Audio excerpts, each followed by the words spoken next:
As a covenantal faith tradition, covenants are the way in which we practice our religion together. They are aspirational descriptions of how we want to be in the world. Please join me as we recite BUC's covenant together, affirming what we as a congregation agree to. As part of this BUC community, I promise to strive to be my best self in all my interactions, assume the best intentions of everyone's actions, be mindful of our shared humanity in my communications, pause, reflect, and be part of the solution when things go awry. Thus do we covenant with one another.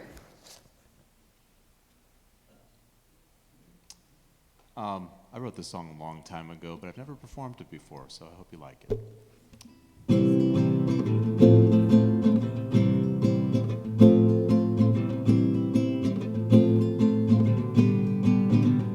She was born beneath the water as a salamander daughter in the lily-padded pond that was her home. She grew bigger, she grew older, till the water couldn't hold her, and she grew some arms and legs to let her roam. She left the pond and traveled far away, but the salamander's going home someday. She grew up out in the forest where the crickets sing in chorus, and she lives beneath the shelter of a log. And on days when it's been raining, she will never start complaining, 'cause she likes to hunt for insects in the fog. It might seem like she's on the land to stay, but the salamander's going home someday.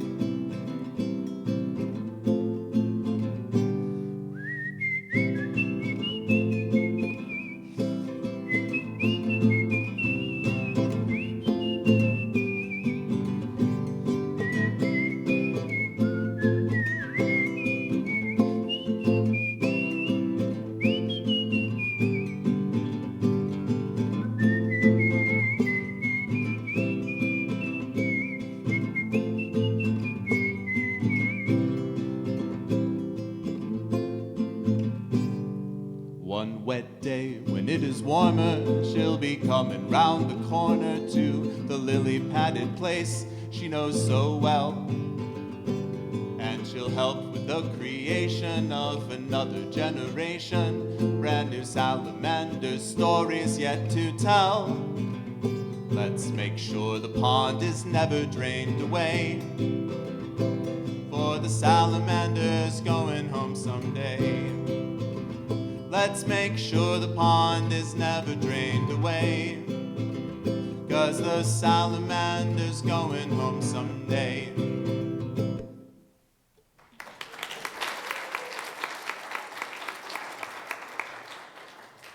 Thank you, Tom. That was delightful.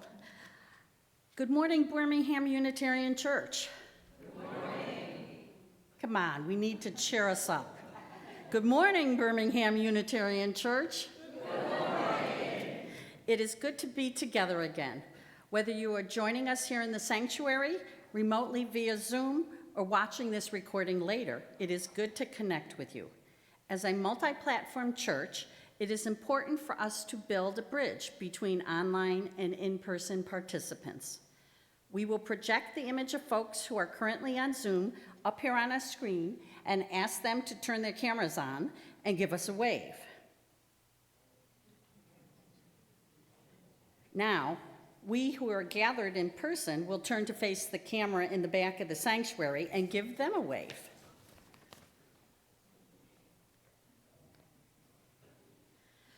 Whenever and however we connect with BUC, we are building BUC.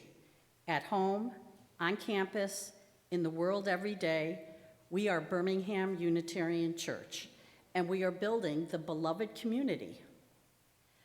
We do want you, we are having a social coffee hour in the social hall today. It's to the left from the pavilion out the doors. The campus of Birmingham Unitarian Church occupies the ancestral, traditional, and contemporary lands of the Anishinaabe, which is the Three Fires Confederacy of Ojibwe, Odawa, and Potawatomi peoples. Bloomfield Hills is situated on land ceded in the 1807 Treaty of Detroit. We acknowledge Michigan's 12 federally recognized Native nations, as well as historic indigenous individuals, boy, that's a tongue twister, and communities who live here now, and those who were forcibly removed from their homelands. In offering this land acknowledgement, we affirm indigenous sovereignty, history, and experiences.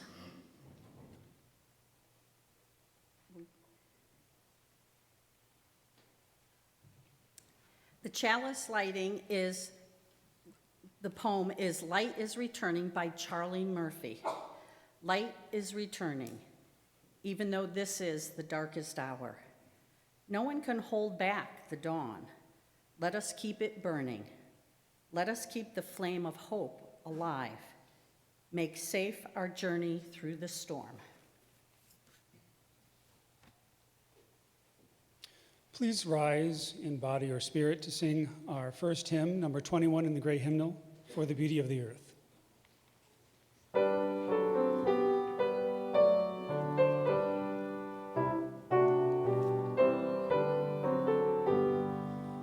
For the beauty of the earth, for the splendor of the skies, for the love from near birth, over and around us lies.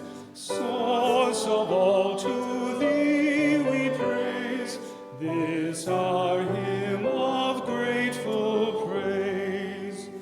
For the joy of ear and eye, for the heart and mind's delight, for the mystic harmony, linking sense to sound and sight. Source of all, to thee we raise, this our hymn of grateful praise. For the wonder of each hour, of the day and of the night, hill and vale and tree and flower, sun and moon and stars of light. Source of all, to thee we raise, this our hymn of grateful praise.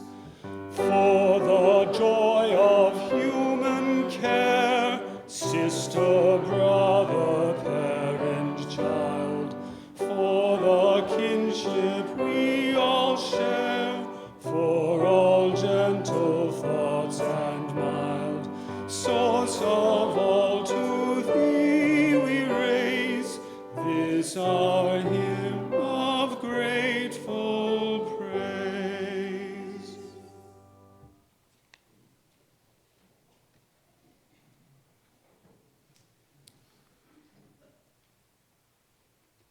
In this service, we'll remind ourselves how easy it is to lose sight of our connections with nature and discuss practical steps we can take to renew and strengthen our relationships with the land that surrounds and sustains us.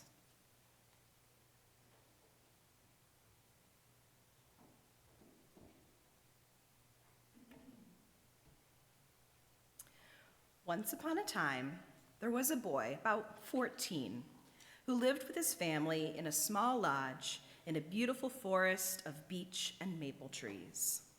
The boy's father was a hunter who had a great deal of courage and skill, but even so, there were times when the family had to go hungry. Of course, one problem was that the boys in the family were not yet old enough to be of much help. The boy was cheerful and contented, but he wanted to be helpful to his people. Soon it came time for him to observe the fast for boys of that age. His mother made him a small fasting lodge so that he could stay alone for his ordeal. When the lodge was ready for him, he went there and began to meditate upon the goodness of the Great Spirit, who had made all things beautiful in the fields and forests for people to enjoy. The boy deeply longed to help his people. He prayed that he might learn through a dream or in some way, a means for serving. On the third day of the fast, he was too weak to walk about in the forest. He lay on the ground in his lodge in a state between sleeping and walking. While he lay there, a handsome young man came toward him, dressed in all green, wearing beautiful green plumes on his head. The boy liked him at once, but wondered if the young man were only a dream.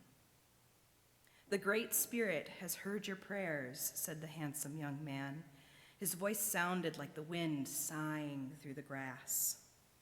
"Do what I tell you, and you will have your wish. You will help your people." "I will do anything you say," the boy declared. "Wrestle with me then," said the young man. "Stand up and wrestle with me." "Wrestle with you?" the boy asked. "But I want to be your friend." "I am your friend," said the young man, "but you must wrestle with me." The boy obeyed then. Although he could hardly stand up because of his weakness, he could still think with his mind, and he knew that he must obey. For a long time, they struggled silently. When the boy was just about to fall, the young man said, "That will do for today. Tomorrow I shall come again." On the next day, he came again. The boy felt weak and tired, but strangely enough, the moment he touched the young man, he seemed to have a new strength and fought more bravely. At last, the young man was forced to cry out that he had had enough. "You have fought well," he said to the boy. "Tomorrow your trials will end. Your father will be here to bring you food. In the evening, I shall come to wrestle with you again, and this time you will conquer me.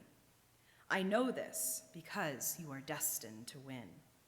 When you have thrown me, strip off my garments and plumes, bury me where I fall, and then smooth over the earth above me.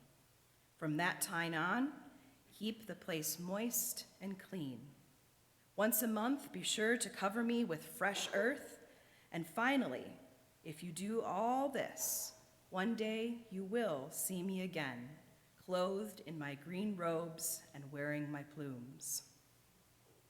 When the young man had said this, he vanished. The boy was sad, for he had learned to care for his wrestling opponent, but he knew that the friend must be obeyed. The next day, sure enough, his father came with food, but he decided not to eat immediately. After his father had gone, the boy sat quietly, waiting for his friend to come. In the evening, the young man appeared as he had promised. Although the boy had eaten nothing all day, he seemed to feel his own strength increasing as he struggled with his friend. At last, he conquered and threw his opponent to the ground. Following the orders he received the day before, he stripped off the green garments and plumes and buried the young man in the earth. There was sorrow in his heart, but he knew he must obey. With this task done, he returned to his family and lived with them as he had before. But he did not forget the grave of his friend. Not a weed was allowed to grow on it, and once a month he put fresh earth there. He kept it moist and clean. At last he was rewarded. The green plumes rose from the earth and broadened into leaves. When autumn came, a plant stood tall and beautiful, and the boy invited his father to come with him to that place. They both looked with wonder at the tall plant with its waving leaves and its golden tassels. "It is my friend," murmured the boy, "the friend of my dreams." "It is Mondamin," said his father in awe. "It is the spirit of grain, the gift of the Great Spirit." and this is the way in which maize or corn was given to the people. So last week, we celebrated Earth Day by making a seed paper. We made paper and we put seeds inside of that paper. And so we recycled it, we blended it all up, and made a nice special pulp. So we are now going to be sharing this gift with you. May you take this gift and plant it somewhere in your yard and wait for it to grow and see what colorful clothes pop up shortly. This week, you'll actually find these gifts in Hodis Hall as you come in for coffee hour, so stop by the little table that's there. Each plant has its own special growing conditions, so just double check before you grab a piece to make sure it fits for your yard. And all of our plants are native and are wonderfully beneficial to pollinators. So we would love for them all to find a home somewhere around here. But this week, we are going to spend some time finding our own spiritual connections through play and possibly by making some of our own little spiritual salamanders. So at this time, our children and youth will join their adult facilitators at the back of the sanctuary as we head off to class.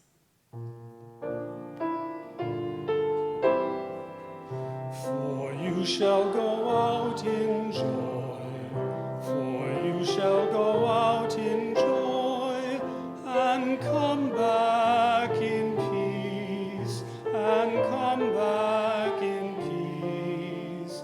Blessed be, for you shall go out in joy, for you shall go out in joy, and come back in peace, and come back in peace. Blessed be.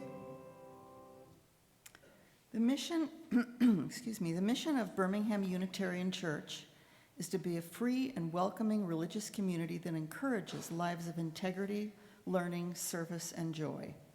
One way we live out this mission is by giving half of our weekly offering to a nonprofit organization that shares our values and addresses needs in the areas of environmental action, economic justice, civic engagement, and racial justice. We support a new organization each month. In April, our recipient is Transportation Riders United, or TRU, which was formed in 2001 to improve transportation access and mobility in Metro Detroit. Making public transportation available is both a social justice issue and an environmental issue. From a climate perspective, the largest source of emissions of carbon dioxide in the United States is the transportation sector.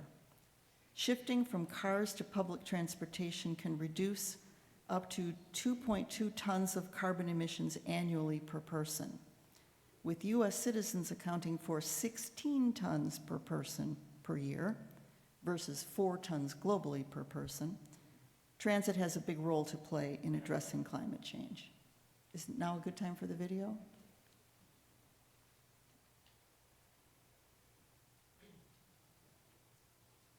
Everyone should be able to get where they need to go, regardless of whether they drive. Everyone needs to have the options to get around, whether that's seniors who have retired from driving, people with disabilities, a young family with only one car but lots of places to go, someone whose car happens to break down but they still need to get to work on time, someone on their way to their very first job before they have a license. Sports fans who know they can have a lot more fun if they don't have to pay $60 for parking. Elders in our community who still deserve a vibrant social life. A new immigrant who doesn't yet have a license. Or any of us who don't want to pay the outrageous costs of driving. Public transportation can truly be freedom.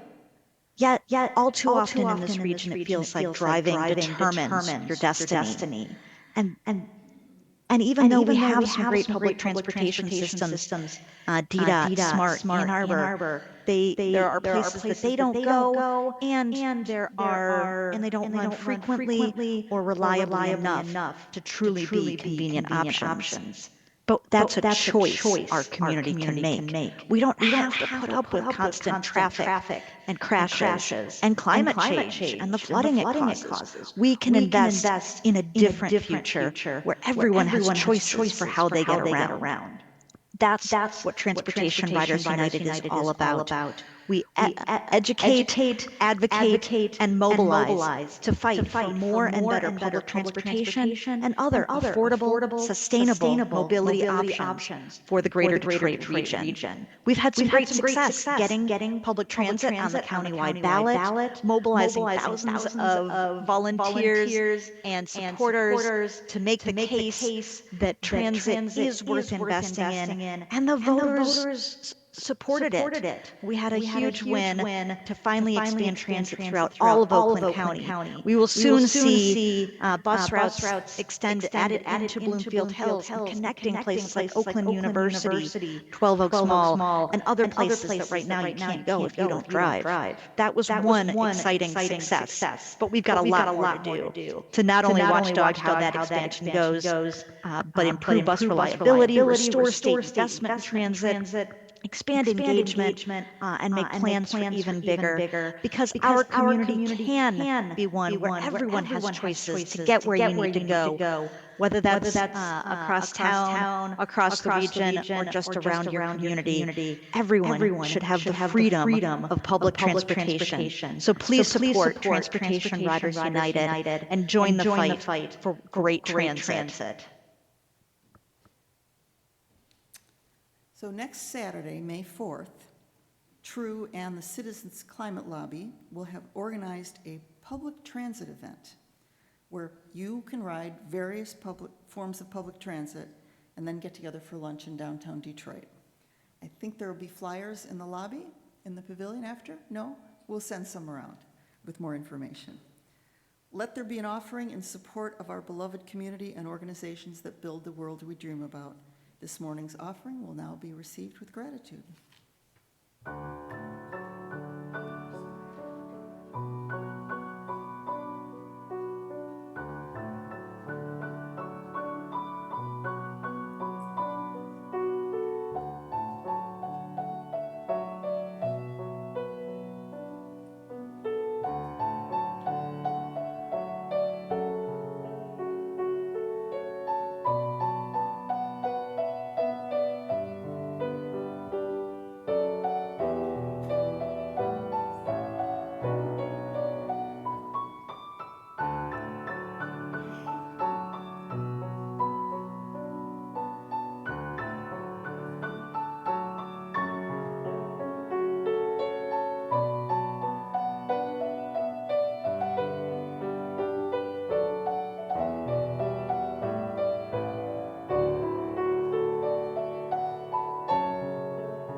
Thank you, Max. That was beautiful.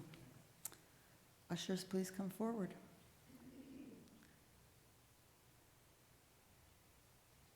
We are a church of open minds, loving hearts, and helping hands. With gratitude, we dedicate this offering to the good works of our congregation and dedicate ourselves to its service.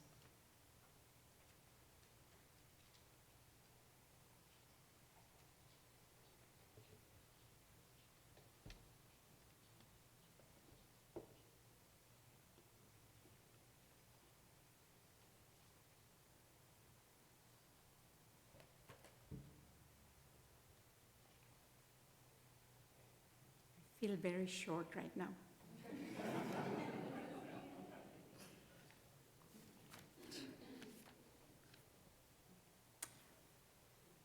We come now to the time in our service set aside for spiritual practices. New this year, we're including an embodied practice. Research indicates that the pressure and stress of the past several years has had an impact on our bodies and our behavior. We have faced a lot of trauma and accelerated levels of change without enough opportunity to process or integrate what we have experienced. We've added this element to our worship services in an effort to use mind-body integration practices to help us feel centered and grounded. Today's practice imagines a stream of light. Please close your eyes or soften your gaze, whichever makes you comfortable. Imagine there is a comforting stream of light coming from above you and moving through the top of your head. Feel this light make its way down your face and down the back of your neck. Notice it on your shoulders as it flows down your chest, arms, torso, then gradually to your legs and all the way down to your feet. Allow this light to slowly flow through your body to wherever you're holding tension. When this light finds that place of tension, imagine that it warms the tight muscles, allowing them to release. Feel the blood come back to that area of your body. Feel the warmth and the healing. Breathe slowly and deeply, feeling the relief that the healing light brings.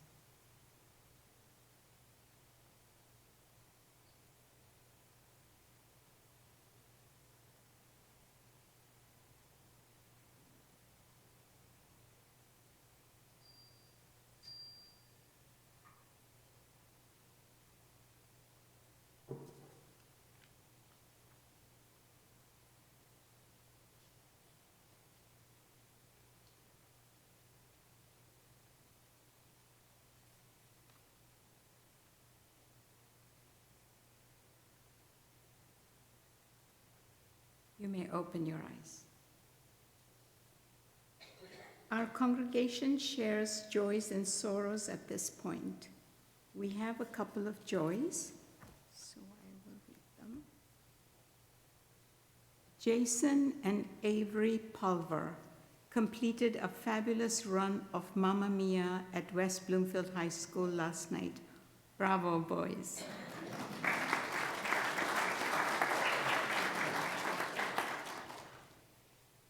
Elliot Karteska is 16 today, and just this week finally got his name legally changed to Elliot.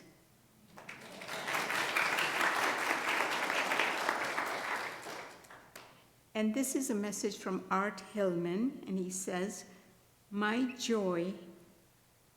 this is my joy as I'm in service of Olinda this morning. Love is a greater source of change than fear.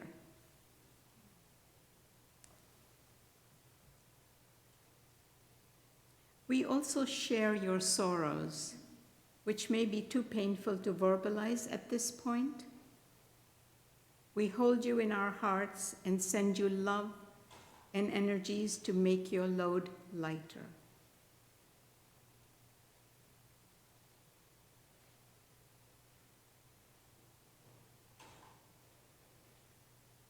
On the fourth Sunday of every month, we light candles to remember those who have died in that month, in any year.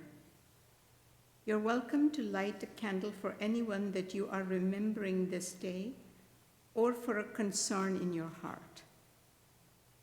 As you light your candle, you're invited to quietly say the name of who you remember or the concern that you have. You're invited to come forward in your own time using the aisle closest to the choir loft.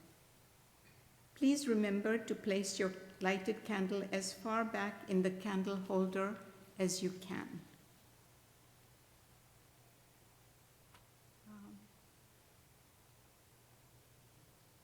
So we're going to begin by lighting a candle from our chalice for the ones who are remembered by those who have joined today's service via Zoom and those remembered in our hearts.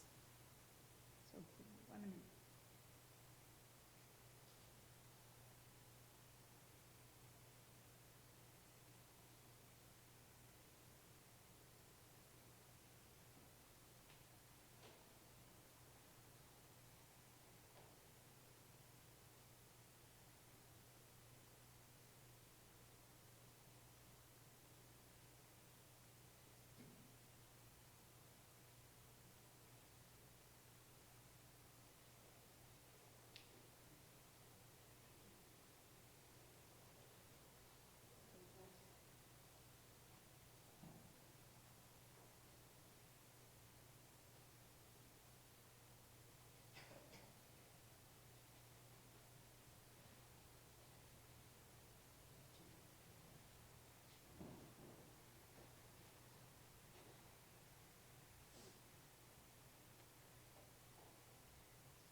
Spirit of life, may we hold in our hearts gratitude for those we remember with care and never lose sight of the dignity and worthiness of all who live amongst us. Grant us the willingness to open ourselves anew to this beautiful and wounded world. We ask this in the name of truth, compassion, and justice. Amen.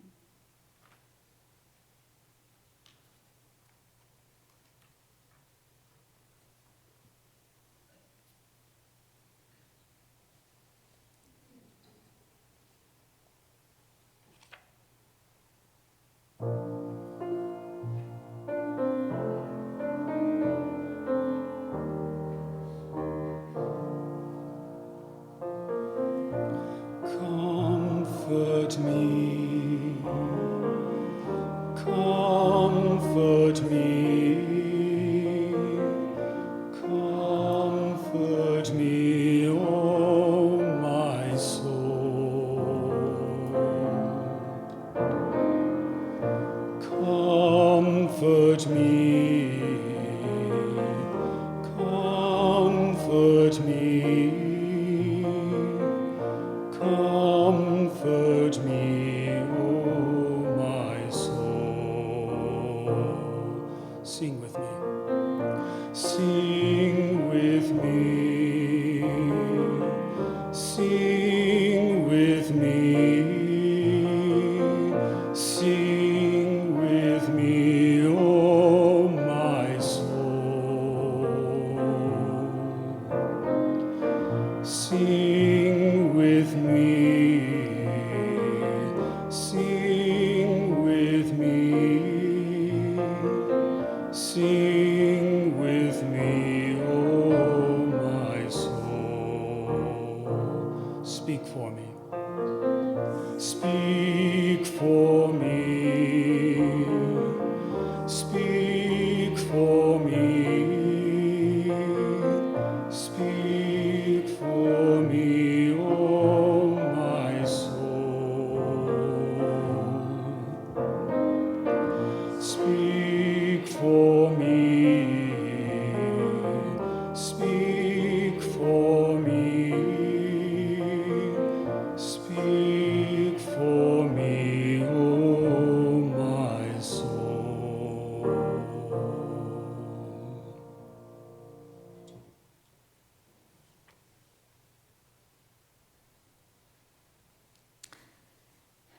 Aldo Leopold is considered by many to be the father of wildlife ecology and modern conservation. My reading today is an excerpt from his book, The Sand County Almanac, a section called Marshland Elegy. A dawn wind stirs on the great marsh. With almost imperceptible slowness, it rolls a bank of fog across the wide morass. A glint of sun reveals the approach of a great echelon of birds. On motionless wings, they emerge from the lifting mists, sweep a final arc of sky, and settle in clangorous descending spirals to their feeding grounds. A new day has begun on the Crane Marsh. A sense of time lies thick and heavy on such a place. Yearly since the Ice Age, it has awakened each spring to the clangor of cranes.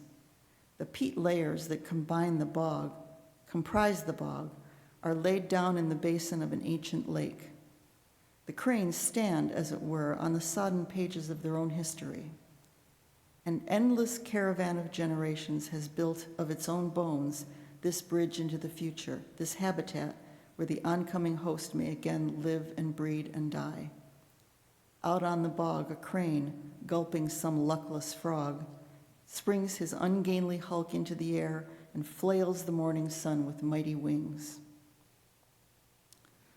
Our ability to perceive quality in nature begins, and as in art, with the pretty. It expands through successive stages of the beautiful to values as yet uncaptured by language. The quality of Crane lies, I think, in this higher gamut, as yet beyond the reach of words.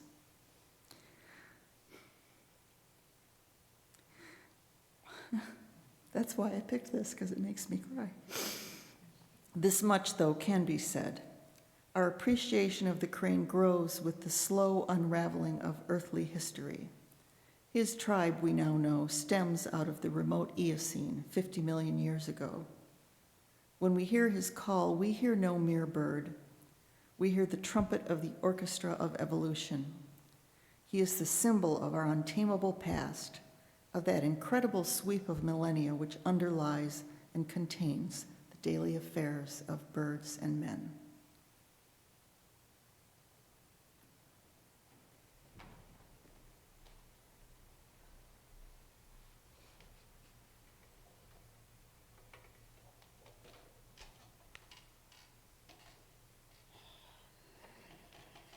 Okay.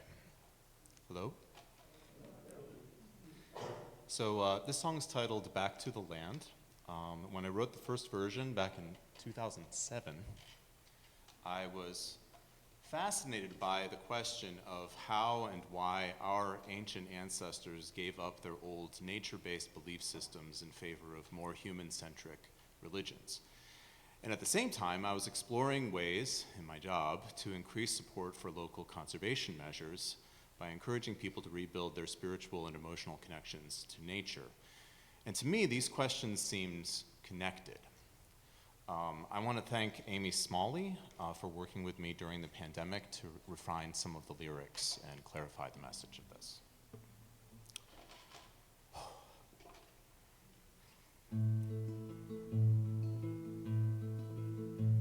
In the days when my ancestors lived off the land and were part of the rhythm of forest and plain, they could feel the great power infused in the earth and embodied by sunlight and rain.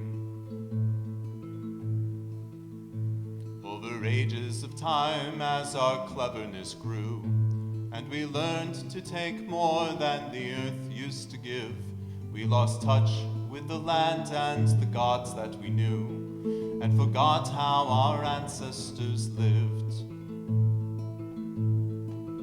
Bring us back to the land, let us feel the depth of its power, help us all understand, let the strength of our love heal the world. In our modern day world, people seldom take heed of our ancient connections with trees and with snow. When we're left with each other and the stale world we built, they're the only connections we know. Many faithful believers imagine a God who resembles a human, like me or like you. Does personification help reforge a bond to a God that our ancestors knew?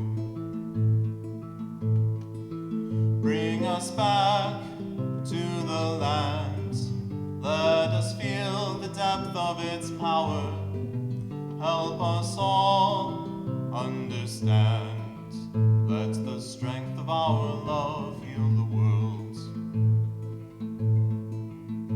Now our civilization is killing the world, and we distance ourselves from the damage we do.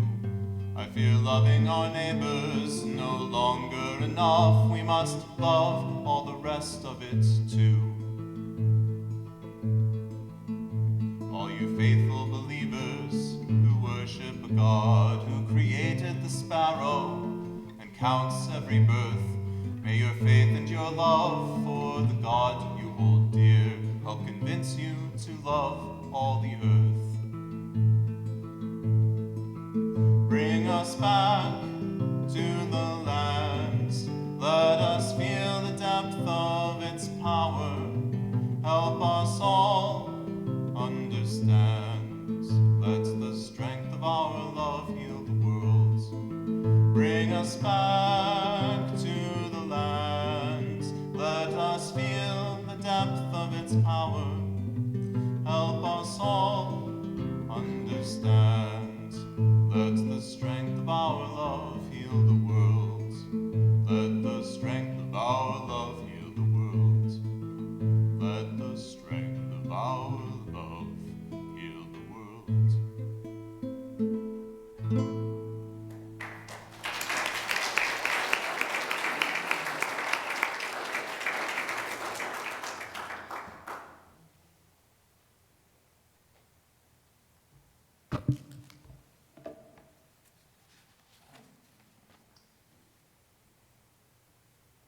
These words were written by Potawatomi botanist and author Robin Wall Kimmerer in her book Braiding Sweetgrass.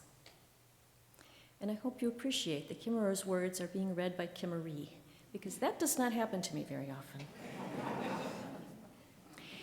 It is an odd dichotomy that we have set for ourselves between loving people and loving the land. We know that loving a person has agency and power. We know it can change everything. Yet we act as if loving the land is an internal affair that has no energy outside the confines of our head and heart. On the high prairie at Cascade Head, another truth is revealed. The active force for the land is made visible. Here, the ritual burning of the headland cemented the people's connection to salmon, to each other, and to the spirit world, but it also created biodiversity. Burning created the headland meadows that are home to fire-dependent species that are found nowhere else on Earth. Laying salmon bones in the stream returned nutrients to the system. These acts of reverence are powerfully pragmatic. These are ceremonies that magnify life. In many indigenous communities, the hems of our ceremonial robes have been unraveled by time and history, but the fabric remains strong. In the dominant society, though, ceremony seems to have withered away. The ceremonies that persist, birthdays, weddings, funerals, focus only on ourselves, marking rites of personal transition. Perhaps the most universal of these is high school graduation. We celebrate those beautiful young people who have enriched our lives. We honor their hard work and accomplishment against all odds. We know how to carry out this rite for each other, and we do it well. But imagine standing by the river, flooded with these same feelings as the salmon march into the auditorium of their estuary. Can we extend our bonds of celebration and support from our own species to the others who need us? Many indigenous traditions still recognize the place of ceremony and often focus their celebrations on other species and events in the cycle of seasons. In a colonist society, the ceremonies that endure are not about land. They're about family and culture, values that are transportable from the old country. Ceremonies for the land no doubt existed there, but it seems they did not survive emigration in any substantial way. I think there is wisdom in regenerating them here as a means to form bonds with this land. But generating new ceremony in today's world is hard to do.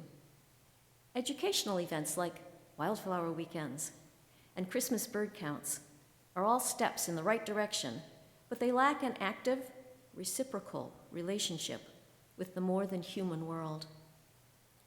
I want to stand by the river in my finest dress. I want to sing strong and hard and stomp my feet with 100 others so that the waters hum with our happiness. I want to dance for the renewal of the earth.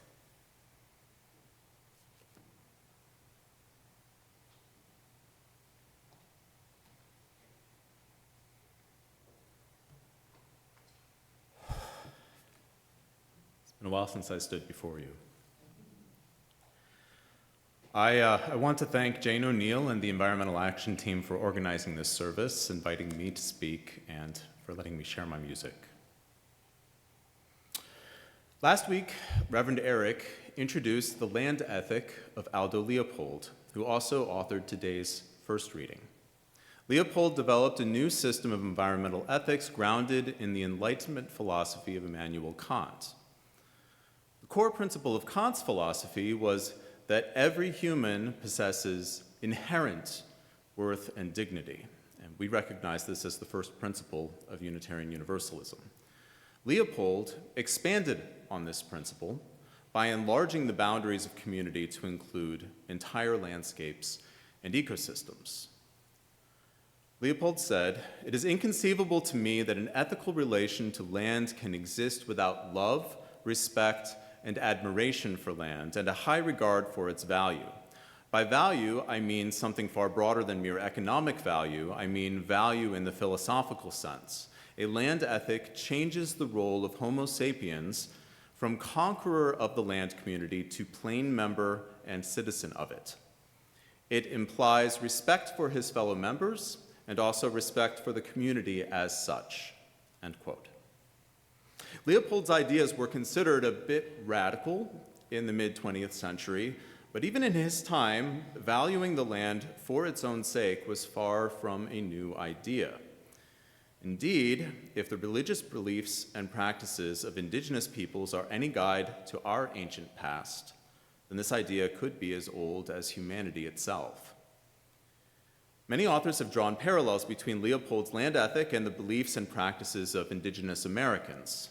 In the late 1800s, a leader of the Cheyenne called Wooden Leg was recorded as saying, "The old Indian teaching was that it is wrong to tear loose from its place on the earth anything that may be growing there. It may be cut off, but it should not be uprooted. The trees and grass have spirits. Whatever one of such growth may be destroyed by some good Indian, his act is done in sadness and with a prayer for forgiveness because of his necessities," end quote. Indigenous communities around the world, and especially hunter-gatherer societies, hold similar views about responsible land management, a fact increasingly acknowledged by organizations like the United Nations and the World Bank. These indigenous land ethics are often rooted in animism, the belief that all things, animals, plants, rocks, and even landscapes, possess souls and thus have intrinsic value. Of course, most of us trace our ancestry to European settlers, and we wouldn't call ourselves indigenous. But if you trace far enough back, all the evidence suggests that our prehistoric ancestors had spiritual relationships with the land similar to these modern hunter-gatherers.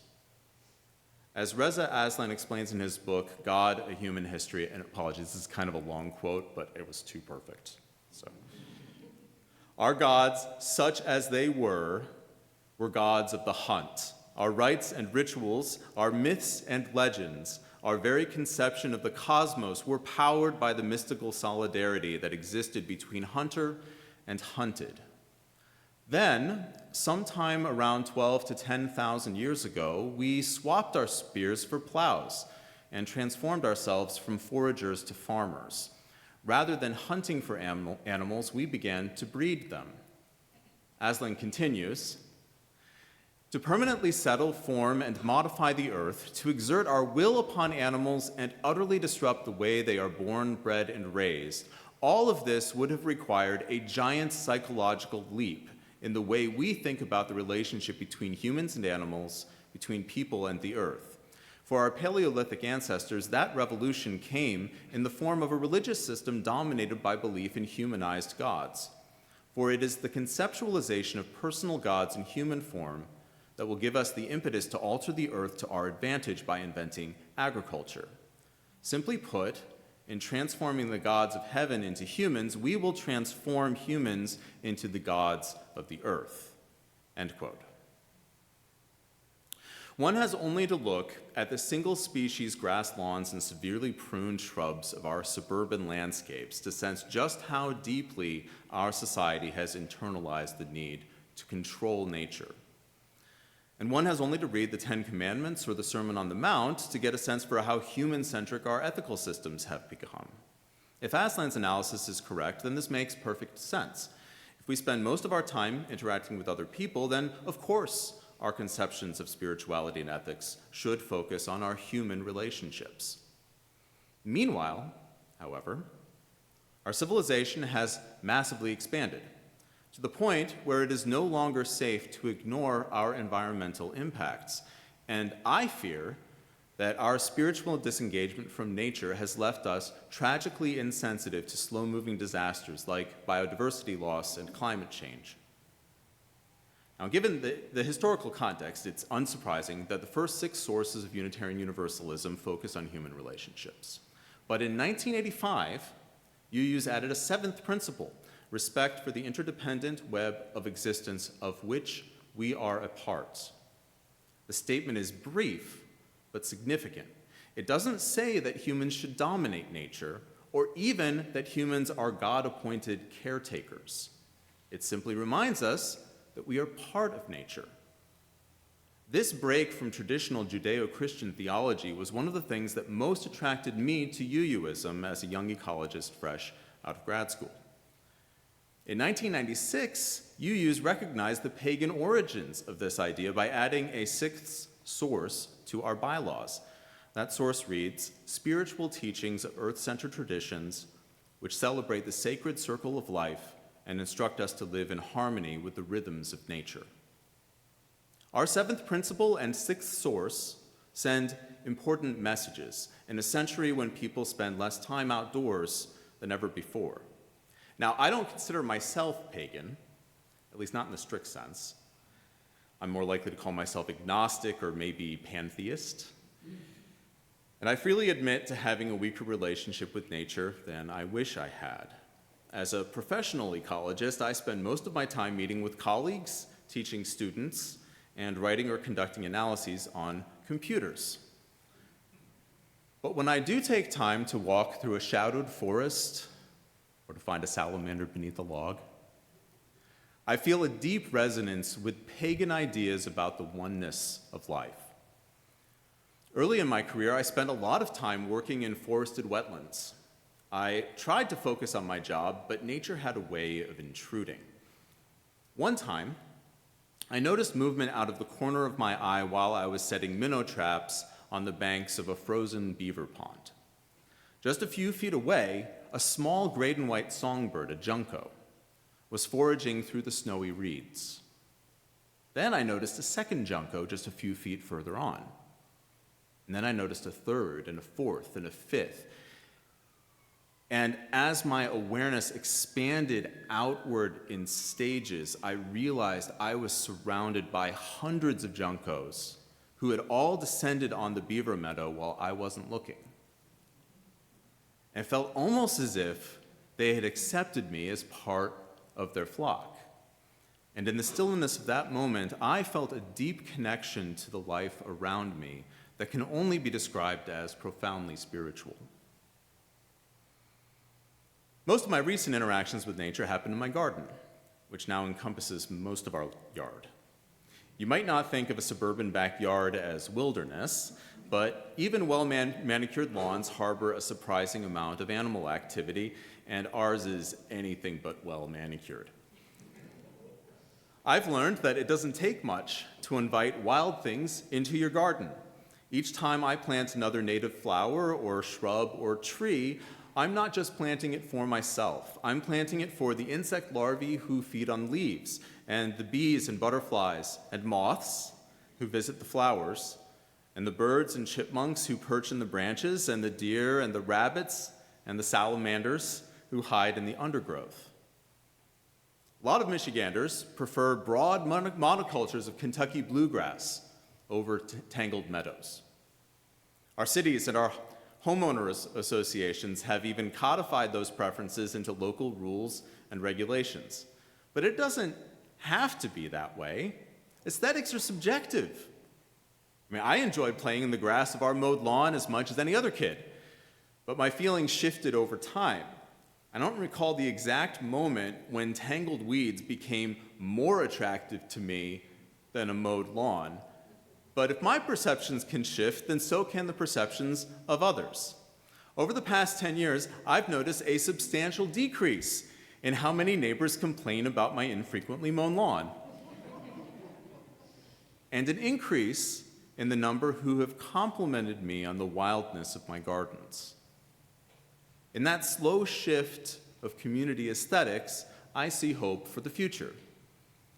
Now, some of you know of the homegrown national park movement led by entomologist Doug Tallamy. He seeks to regenerate biodiversity in suburban landscapes 1 yard at a time. Talamy says, "In the past, we asked one thing of our gardens, that they be pretty. Now they have to support life, sequester carbon, feed pollinators, and manage water." I love this initiative, and not only because of the practical benefits of rewilding, it also popularizes the idea that a wild yard is an attractive yard, and it encourages us to spend more time appreciating the wilderness around our homes. I want to be clear, I'm not saying we all need to stop mowing our lawns right away and return them to nature. Though I'm not convinced that would be such a bad idea. The truth is that humans have always had complex relationships with nature, and even hunter-gatherers have always shaped the lands that they lived in. But I do think we need to change our society's relationship with land. To me, the ideal homeowner doesn't try to control every aspect of their lawn and garden, but instead invites wild things back in and treats them and the ecosystem they inhabit as worthy of respect. I'm also not saying that we all need to return to the pagan beliefs and practices of our ancient ancestors. But humans are ritual beings, and rebuilding our spiritual connections with nature might take more than a bit of yard work. In today's reading, Robin Wall Kimmerer urges us to develop new versions of ancient rituals marking the changing of seasons that would include collective actions to protect and nurture the environment we depend on. The U.S. has made some progress on this front. We observed Earth Day this past Monday, and I hope some of you helped to plant an Arbor Day tree on Friday. If you're a gardener, there's another date that marks the local coming of spring. This Thursday is the last frost date for Birmingham, Michigan, according to the almanac, which means it's a good time to start adding plants to your garden. If you have a yard, I invite you to join me in my own personal last frost date ritual. It involves going outside, getting a little dirty, and planting something. If you feel ambitious, you might tear out a patch of lawn to create a new garden. Consider planting native species you don't already have on your property to welcome native insects that eat or pollinate those plants.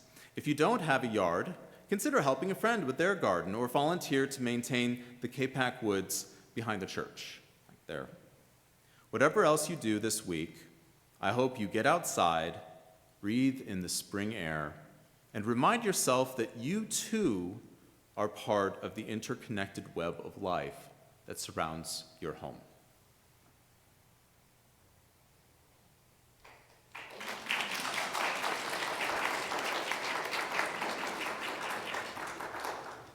Please rise in body or spirit to sing our closing hymn, number 346 in the Gray Hymnal. Come sing a song with me.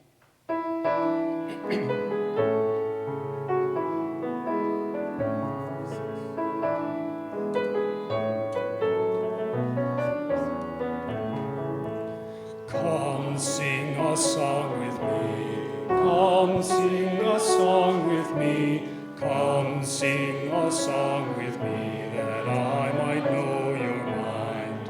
And I'll bring you hope and you're to find. And I'll bring a song of love and a rose in winter time. Come dream a dream with me. Come dream a dream with me. Come dream a dream with me, that I might know your mind. And I'll bring you hope when hope is hard to find. And I'll bring a song of love and a rose in winter time. Come walk in rain with me. Come walk in rain with me. Come walk in rain with me, that I might know your mind.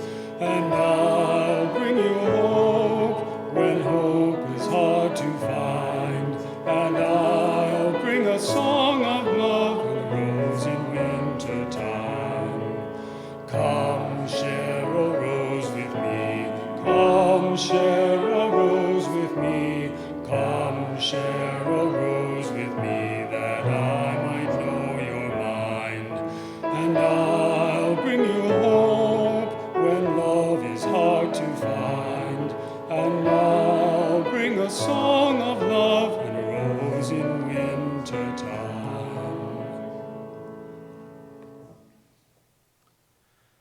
I leave you with sober but inspiring words from Native American writer N. Scott Momaday in reference to a tribal elder named Kosan.